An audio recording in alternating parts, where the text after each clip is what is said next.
2 ঘণ্টা জিজ্ঞাসাবাদ, বাজেয়াপ্ত ফোন, থানা থেকে বেরিয়ে পার্টি অফিসে অনুব্রত দেব গোস্বামী, বোলপুর। পুলিশকে হুমকি দেওয়ার ভাইরাল অডিও কাণ্ডে 2 ঘণ্টা পুলিশি জিজ্ঞাসাবাদের পর থানা থেকে বেরিয়ে গেলেন অনুব্রত মণ্ডল। সঙ্গে ছিলেন তার আইনজীবী বিপত্তারণ ভট্টাচার্য এবং দলের একজন কর্মী। সূত্রের খবর, অনুব্রতর ফোনটি বাজেয়াপ্ত করেছে পুলিশ। থানায় হাজিরা, পুলিশের জিজ্ঞাসাবাদ নিয়ে একটি মন্তব্য করেননি অনুব্রত। শান্তিনিকেতন থানা থেকে বেরিয়ে কুলকেষ্ট মণ্ডল সোজা বোলপুরের দলীয় কার্যালয়ে চলে যান। রোজের মতো সেখানে জনসংযোগের কাজ সারবেন তিনি।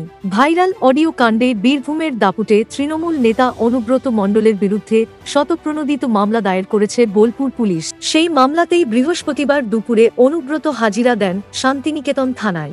এখানেই এসডিপিওর কার্যালয়। এদিন তিনি একটি কালো এসইউভি গাড়ি চড়ে আসেন। সঙ্গে কোনো নিরাপত্তারক্ষীও ছিলেন না। আর তাতেই প্রশ্ন উঠেছে, কেন তিনি নিজের গাড়ি কনভয় ছেড়ে অন্য কারো গাড়িতে থানায় গেলেন? কেনই বা নিরাপত্তারক্ষীদেরও সঙ্গে নিলেন না? এ নিয়ে অবশ্য মুখে কুলুপ অনুব্রত। তার ঘনিষ্ঠ ও পুলিশের উল্লেখ্য, বোলপুর থানার আইসি লিটন হালদারকে ফোনে অকথ্য ভাষায় হুমকির অভিযোগ উঠেছে অনুব্রতর বিরুদ্ধে। এই মামলায় লিটন হালদারের বিরুদ্ধেও বিভাগীয় তদন্ত শুরু হয়েছে। তার ফোনও বাজেয়াপ্ত হয়েছে। কারো অনুমতি ছাড়া ফোন কল রেকর্ডিং করা বেআইনি, এই যুক্তিতে লিটনের বিরুদ্ধেও তদন্ত চলছে। এবার অনুব্রত মণ্ডলের ফোনটিও বাজেয়াপ্ত করা হলো। ফোন থেকে তদন্ত এগিয়ে নিয়ে যাওয়ার মতো তথ্য মিলবে বলে আশা পুলিশের, যদিও এসব নিয়ে কোনো পক্ষই মুখ খোলেনি।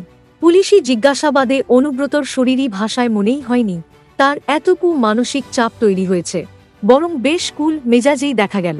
থানা থেকে আইনজীবী ও দলীয় এক কর্মীর সঙ্গে বেরিয়ে কালো এসইউভিতে উঠেই তিনি সোজা চলে যান বোলপুরের দলীয় কার্যালয়ে।